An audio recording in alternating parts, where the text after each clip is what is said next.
बिहार में विधानसभा के चुनाव होने वाले हैं और ये चुनाव निर्धारित करेंगे हम लोगों के आने वाले 5 साल का भविष्य। ऐसे में जब हम लोग इस चुनाव की दहलीज पर मौजूद हैं, कई ऐसी जानकारियां हैं जो मेरे लिए आप सबके साथ साझा करना जरूरी है। आज भी आजादी के 75 साल के बाद भी आज भी हम लोगों को इस बात की तकलीफ होती है कि भैया क्यों बनिस्बत बाकी राज्यों के हमारा बिहार एक विकसित राज्य नहीं बन पाया। क्यों आज भी छोटी छोटी मूलभूत जरूरतें हम लोगों के लिए सबसे बड़ी समस्या बना हुआ है। हकीकत है कि भारत एक साथ आजाद हुआ, भारत के तमाम प्रदेश एक साथ आजाद हुए, तो फिर क्या कारण कि कहीं दिल्ली बंबई जैसे चमचमाते शहर बने और वही हमारा प्रदेश बिहार जो आजादी के 75 साल के बाद भी एक पिछड़ा राज्य कहलाता है। कौन लोग जिम्मेदार हैं, किनकी जवाबदेही है? ये चुनाव वो जवाबदेही तय करने का समय है। ये चुनाव वो जिम्मेदारी को स्थापित करने का समय है और उन लोगों को जिन लोगों ने बिहार को आजादी के 75 सालों के बाद भी बिहार को पिछड़ा बनाए रखा, उन लोगों को जवाबदेह करने का समय है। साथियों, आज सबसे बड़ी विडंबना हमारे राज्य की जिस तरीके से हम लोगों को बांटा जाता है। आप चले जाइए किसी भी दूसरे राज्य में, उस राज्य के लोग एकजुट होकर एकत्रित होकर अपने राज्य के विकास की बात करते हैं। पर दिक्कत ये कि हमारे राज्य में कई ऐसे राजनीतिक दल और कई ऐसे राजनेता हैं जो हमें सिर्फ जात पात धर्म मजहब में बांटने की राजनीति करते हैं। हमें बांटकर वो अपनी राजनीतिक रोटियां सेकने का काम करते हैं। बिहार की एक पुरानी पार्टी जिसको लंबे समय तक 15 साल तक मौका दिया बिहार की सत्ता में काबिज होने का, बिहार की जनता ने लगातार 15 साल तक राष्ट्रीय जनता दल उनके नेताओं पर विश्वास किया, पर बदले में उन्होंने क्या किया? बदले में हमें सिर्फ जात पात धर्म मजहब में बांटने का काम किया। वो बांटते गए, हम बढ़ते गए, वो अपनी राजनीतिक रोटियां सेकते गए और हमारे घर बर्बाद होते गए। आज कितने घर से वो हमें जातीयता और सांप्रदायिकता में बांटकर अपनी राजनीतिक रोटी सेकने का काम करते हैं। क्या कहते हैं राष्ट्रीय जनता दल वाले कि हमारा MY समीकरण है।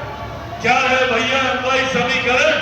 सांप्रदायिकता और जातीयता में प्रदेश को बांटने के नाम को इन्होंने MY समीकरण कहने का काम किया। साथियों, अगर इनका MY समीकरण है तो हम लोगों का भी MY समीकरण है, पर हमारे MY समीकरण में M से महिलाएं हैं और Y से युवा है। ये हमारी ताकत है। युवा जो देश की सबसे बड़ी आबादी है और महिला जो देश ही नहीं दुनिया की आधी आबादी है। साथियों, इसकी सोच के साथ बिहार फर्स्ट, बिहारी फर्स्ट आगे बढ़ने का काम कर रहा है। हम चाहते हैं कि बिहार की हर एक महिला, हर एक बच्ची, हर एक बेटी, हर एक बहन को उसका हक, अधिकार, सम्मान के साथ मिले। बिहार फर्स्ट, बिहारी फर्स्ट चाहता है कि मेरे प्रदेश के युवाओं को शिक्षा के लिए, रोजगार के लिए बिहार छोड़कर बिहार से बाहर ना जाना पड़े, बल्कि कि आपको बेहतर शिक्षा, बेहतर रोजगार अपने ही राज्य में मिले, अपने ही जिले में मिले, अपने ही प्रखंड, अपनी ही पंचायत, अपने ही गांव में मिले। इस सोच के साथ बिहार फर्स्ट और बिहारी फर्स्ट आगे बढ़ने का काम कर रहा है। पर इन लोगों ने, पर इन विपक्षी दलों ने हम लोगों को एकजुट होता देख साम दाम दंड भेद पूरी ताकत आजमा दी कि किस तरीके से पुनः हम लोगों को बांटा जाए। बात बात पर हम लोगों को डराने का काम किया, बात बात पर हम लोगों के बीच डर और भय का माहौल उत्पन्न कर हम लोगों से वोट लेने का प्रयास ये राजनीतिक दल करते रहे। आज जब मैं गया जी की धरती पर यहाँ पर मौजूद हूँ, याद कीजिए वो लोकसभा का चुनाव क्या कहते थे ये विपक्ष के दल नेता, ये राष्ट्रीय जनता दल कांग्रेस वाले, किस तरीके से लोकसभा के चुनाव में हम लोग को डराने का काम करते थे। कहते थे कि भैया अगर केंद्र में तीसरी बार एनडीए की सरकार आ जाएगी तो आरक्षण समाप्त कर दिया जाएगा, लोकतंत्र की हत्या कर दी जाएगी, संविधान समाप्त कर दिया जाएगा। आज 1 साल से ज्यादा हो गया हम लोग की केंद्र की सरकार को, बताइए किसका आरक्षण छीना गया, कहां का लोकतंत्र खत्म हुआ, या किसका किस देश का संविधान समाप्त कर दिया गया। साथियों, जिस गठबंधन में हमारे नेता आदरणीय रामविलास पासवान जी के विचार हो, जिस गठबंधन में लोक जनशक्ति पार्टी रामविलास शामिल हो, आज आप लोगों के सामने गया जी की इस पावन धरती से आप लोगों के सामने ये वादा आप लोगों से करके जाता हूं कि जब तक चिराग पासवान जिंदा है न आरक्षण को कोई खतरा है न संविधान को कोई खतरा।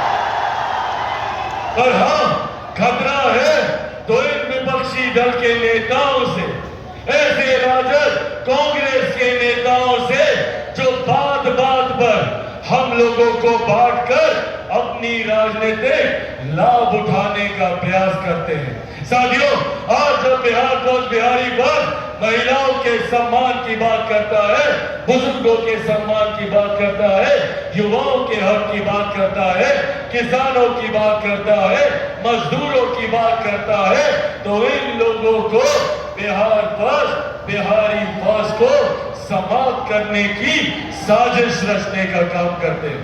ये लोग नहीं चाहते कि चिराग पासवान एक सांस में 14 करोड़ बिहारियों की बात करे।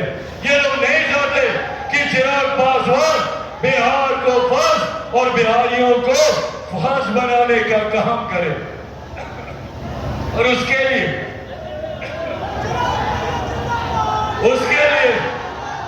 इन्होंने हर संभव प्रयास किया चिराग पासवान को समाप्त करने का। पहले इन लोगों को लगा कि अगर चिराग पासवान को, इसकी पार्टी को तोड़ देंगे तो चिराग पासवान समाप्त हो जाएगा। नहीं समाप्त हुआ चिराग पासवान। फिर इन लोगों को लगा कि चिराग पासवान को, इसके परिवार को तोड़ देंगे तो चिराग पासवान समाप्त हो जाएगा। नहीं समाप्त हुआ चिराग पासवान। फिर इन लोगों को लगा कि चिराग पासवान को इसी के घर से, इसकी मां बूढ़ी नानी के साथ इसका सामान उठा के सड़क पे फेंक देंगे तो चिराग पासवान समाप्त हो जाएगा। नहीं समाप्त हुआ चिराग पासवान। अब तो डर इतना ज्यादा कि भैया चिराग पासवान को बम से ही उड़ा दो, चिराग पासवान समाप्त हो जाएगा। नहीं समाप्त हुआ चिराग पासवान।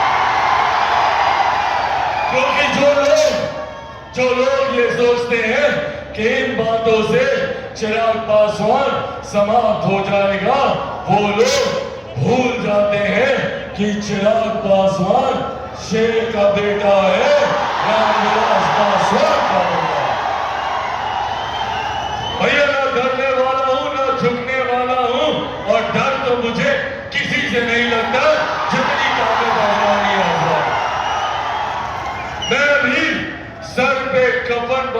निकला हूं कि जब तक बिहार को विकसित राज्य नहीं बना दूंगा तब तक मैं भी चैन की सांस नहीं लूंगा। ये वादा आप लोगों से करके ऐसे में साथियों जरूरत है हम सबको एक होने की, जरूरत है हम सबको एकजुट होकर बिहार फर्स्ट और बिहारी फर्स्ट को घर घर तक पहुंचाने की, और साथ ही में जरूरत है इन विपक्षी दल के नेताओं की इनके झूठे वादों को घर घर तक बताने का कि कैसे चुनाव आते हैं तो ये तमाम विपक्षी दल के नेता आप लोगों के बीच आएंगे, आप लोगों के सामने हाथ जोड़ेंगे, विकास की बात करेंगे। पूछिए जब 15 साल दिए थे 90 के दशक में, क्यों बिहारी युवाओं को मजबूर होना पड़ा बिहार से पलायन करने के लिए? मैंने वो पीड़ा उन युवाओं की आंखों में देखी है जो दूसरे राज्यों में रहते हैं, जो दूसरे देशों में रहते हैं। पीढ़ियां बीत गई इनकी, पर वो बिहार वापस नहीं आ पाए क्योंकि बिहार को इस बर्बादी की कगार में धकेलने का काम जो 90 के दशक में किया गया, जहां पर हत्या, अपहरण, लूटमार, डकैती, बलात्कार जैसी घटना रोज होती थी। और आज भी बिहार फर्स्ट, बिहारी फर्स्ट आप लोगों को ये विश्वास दिलाता है कि अगर बिहार फर्स्ट, बिहारी फर्स्ट के शासन काल में एक भी अपराध की घटना घटेगी तो अपराधी को मुंह तोड़ जवाब दिया जाएगा, उसको सलाखों के पीछे उसको धकेला जाएगा। आपराधिक घटनाएं 90 के दशक में घटती थी, वो भी स्वीकार नहीं थी, और अगर आज भी घटती है तो ये भी स्वीकार नहीं की जाएगी। आज भी अगर एक भी बिहारी की हत्या होती है, अगर एक भी बच्ची बहन के साथ बलात्कार होता है तो इसको बर्दाश्त नहीं किया जा सकता। और इसीलिए बिहार फर्स्ट, बिहारी फर्स्ट मजबूती से आगे बढ़ने का काम कर रहा है। पर साथियों ये भी हकीकत है कि चिराग पासवान लाख बिहार के विकास की बात कर ले, चिराग पासवान लाख बिहार में बेहतर शिक्षा की बात कर ले, चिराग पासवान बिहार में लाख कारखाने खुलवाने की बात कर ले, बिहार की विधि व्यवस्था को बेहतर करने की बात कर ले, कानून को मजबूत करने की बात कर ले, अपराधियों पर शिकंजा कसने की बात कर ले। पर हकीकत है चिराग पासवान अकेला कुछ नहीं कर सकता। चिराग पासवान को जरूरत है तो आप सबके साथ दीजिएगा मेरा साथ। साथियों ऐसे नहीं होगा, उसके लिए हम सबको चिराग पासवान बनकर एक एक जिले में जाकर, एक एक पंचायत प्रखंड में जाकर, एक एक गांव में जाकर, संभवतः एक एक घर में जाकर, एक एक व्यक्ति से मिलकर बिहार फर्स्ट और बिहारी फर्स्ट के बारे में बताना होगा। कीजिएगा मेरा ये काम, बताइएगा बिहार फर्स्ट, बिहारी फर्स्ट के बारे में, बनिएगा चिराग पासवान।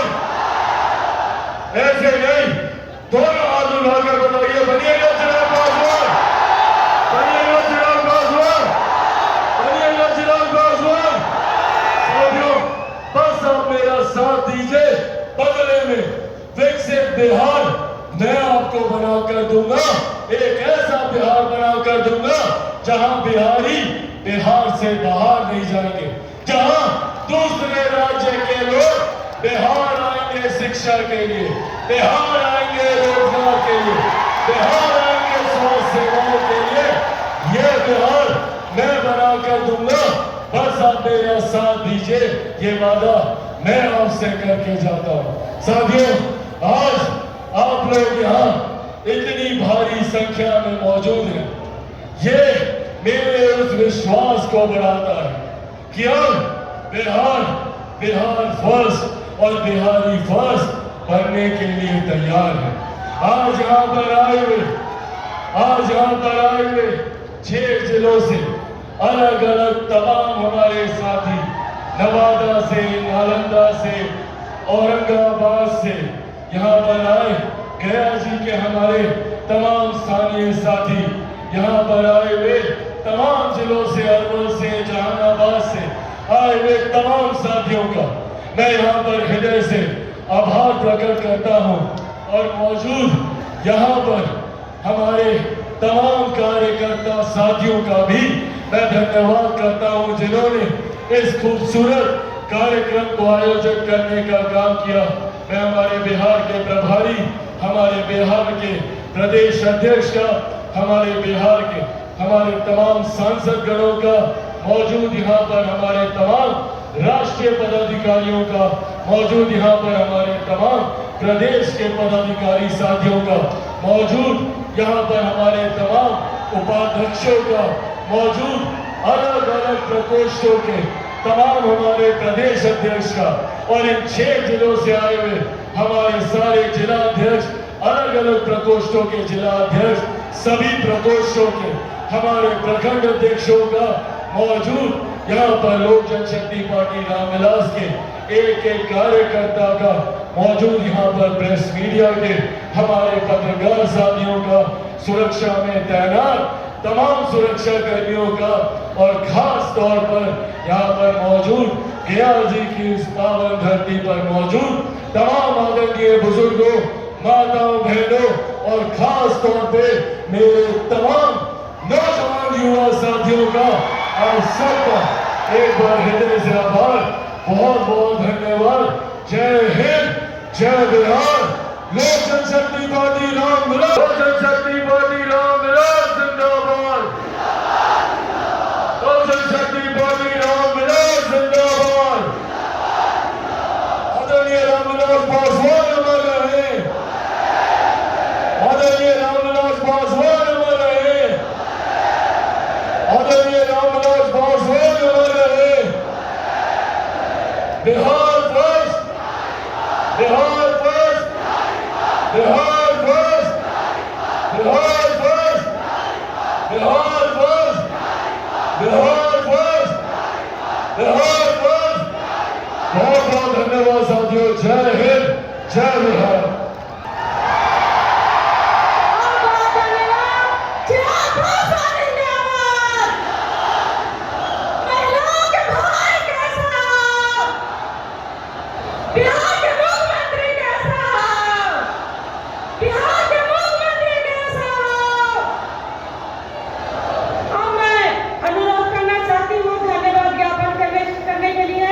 बड़े भाई राष्ट्रीय सचिव अरविंद सिंह जी हैं।